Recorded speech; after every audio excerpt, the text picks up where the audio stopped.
Hello guys, how are you? Are you okay? I'm great. Today we are going to talk about the possessive case, the apostrophe s, or genitive case if you prefer. Hoje a gente vai conversar sobre esse assunto aí, olha, possessive case ou genitive case, são dois nomes que esse conteúdo recebe.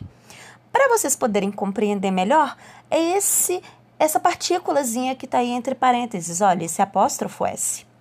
E esse apóstrofo S, pessoal, a partir de agora vocês vão ver que ele significa do, da, de. Ele indica que alguém tem alguma coisa, nós o utilizamos para atribuir posse para alguém, ok? Ele com certeza é um velho conhecido de vocês, porque a gente já viu esse apóstrofo S anteriormente, mas com um outro significado, como uma forma curta para o is. Estão lembrados? IS, que é o ou está da língua inglesa, pode ser reduzido a apóstrofo S. Mas não é essa a situação aqui, ok?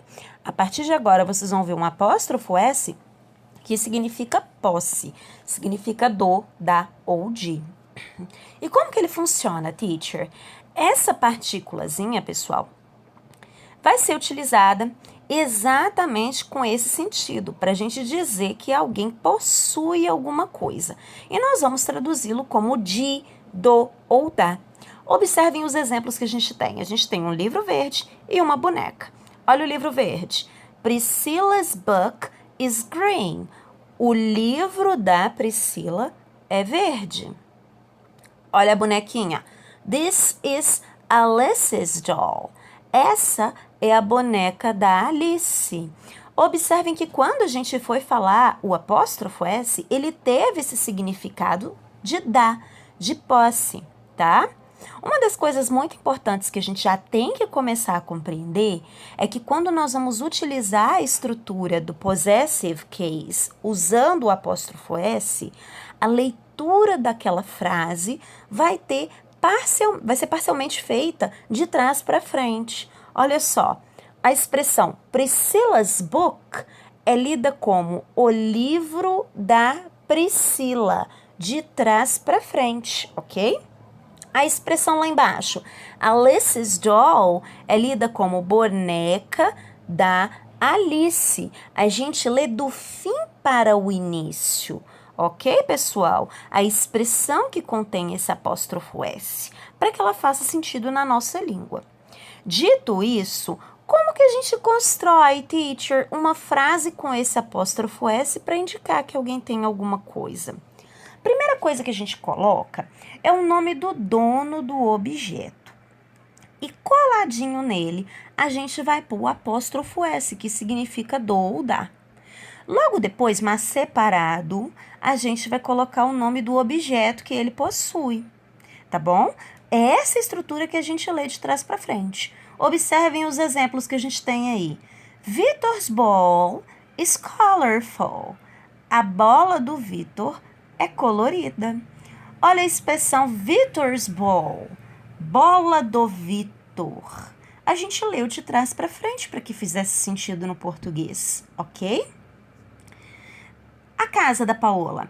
This is Paola's house. Essa é a casa da Paola. A expressão Paola's house, para fazer sentido no português, a gente precisa ler do fim para o início. A casa da Paola. Ok, pessoal?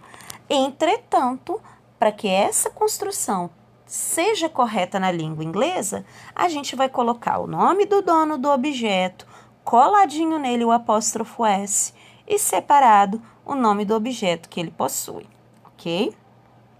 Observem, por favor, que em alguns momentos essa regra vai ser um pouquinho diferente, como é no caso dessa situação que eu vou chamar de dupla posse. O que é isso?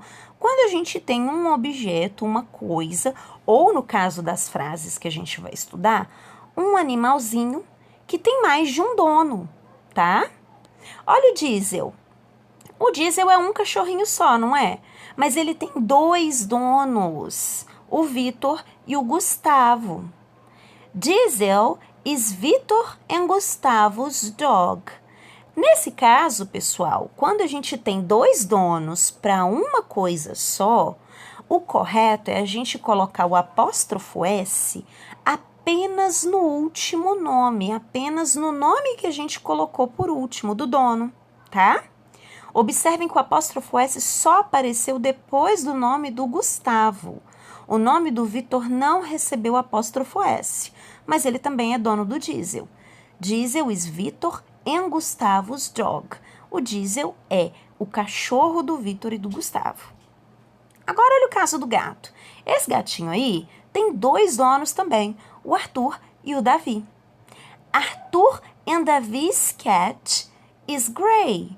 O gato do Arthur e do Davi é cinza.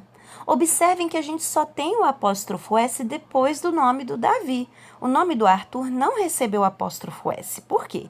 A gente só tem um gato e dois donos. Então, a gente não precisa colocar o apóstrofo S no nome do Arthur também.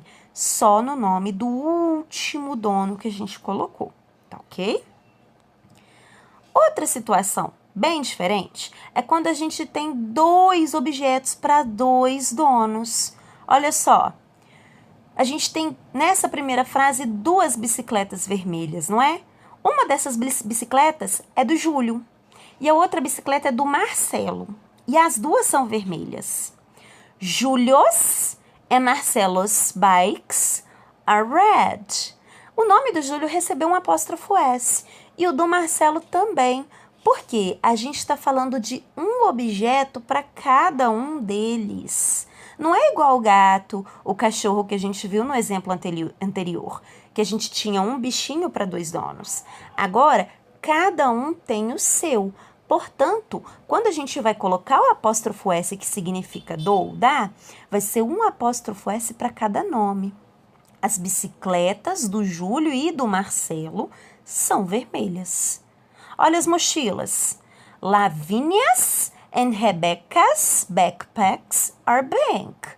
As mochilas da Lavínia e da Rebeca são rosas.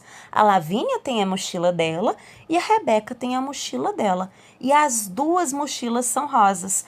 Por isso, cada um dos nomes das donas, cada uma das meninas, recebeu um apóstrofo S ao final de seu nome, para representar o do ou o da, ok?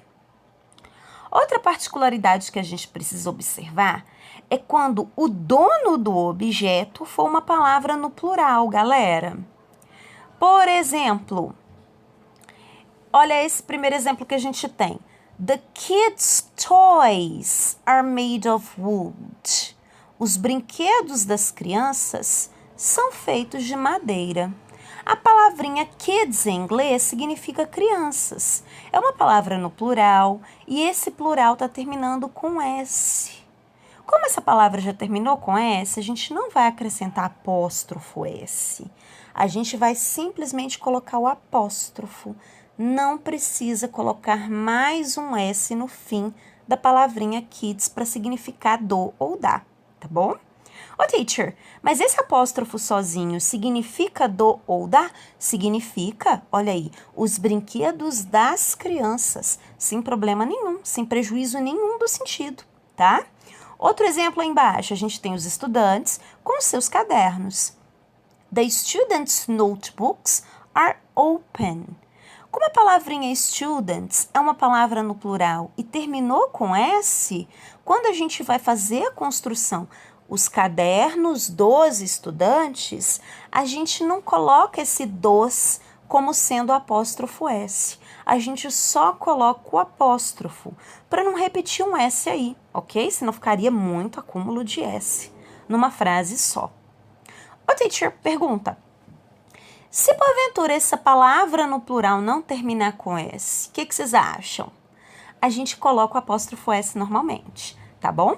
Nesses dois exemplos que vocês viram aqui, a gente não acrescentou o apóstrofo S, porque as palavras que significam os donos dos objetos já terminam com S. Então, para não acumular muito S junto, a gente só coloca o apóstrofo, tá? E tem o mesmo significado do apóstrofo S, tá bom? Por último, a gente tem os nomes próprios que terminam com S. E nesse caso, a gente tem duas opções. Ou a gente utiliza o apóstrofo S para significar do ou da, ou a gente utiliza só o apóstrofo, sem o S. Olha o exemplo, Lucas tem um carro muito bonito, olha aí que carrão do Lucas. Lucas' car is very beautiful. No primeiro eu coloquei o apóstrofo S e na segunda frase eu não coloquei o apóstrofo S, eu coloquei apenas o apóstrofo. As duas frases têm o mesmo significado. O carro do Lucas é muito bonito, ok? A diferença é, na primeira eu escolhi colocar o S e na segunda não, é opcional. Observem que a gente não está conversando sobre o apóstrofo S, que significa is. Olha só, tomem muito cuidado. A gente tem o apóstrofo S, que significa é ou está, como a gente tem nesse exemplo aí, she is happy, ela está feliz. Ou a gente tem o apóstrofo S com o significado do ou da, de posse, como é o segundo exemplo. Amanda's pencil case is purple. A bolsinha de lápis da Amanda é roxa. Teacher, como que eu vou saber se esse apóstrofo S significa é ou está, ou do ou da? Observem o que a gente tem antes e depois do apóstrofo S, pessoal. Na primeira frase, em que ele significa is, a gente tem o nome da pessoa, um pronome, e depois uma característica. Agora, na segunda frase, Amanda's pencil case is purple, a bolsinha da Amanda é roxa, a gente tem o nome da Amanda, o apóstrofo S bem grudadinho no nome da Amanda e um substantivo, o nome de um objeto, que é o nome do objeto que a Amanda possui, ok? Essa construção a gente só vai ter quando o apóstrofo S significar posse, significar do ou da. Esse é um indício pra gente que ele está indicando posse, tá bom? Espero tê-los ajudado. Caso haja dúvidas, Google Classroom. Kisses!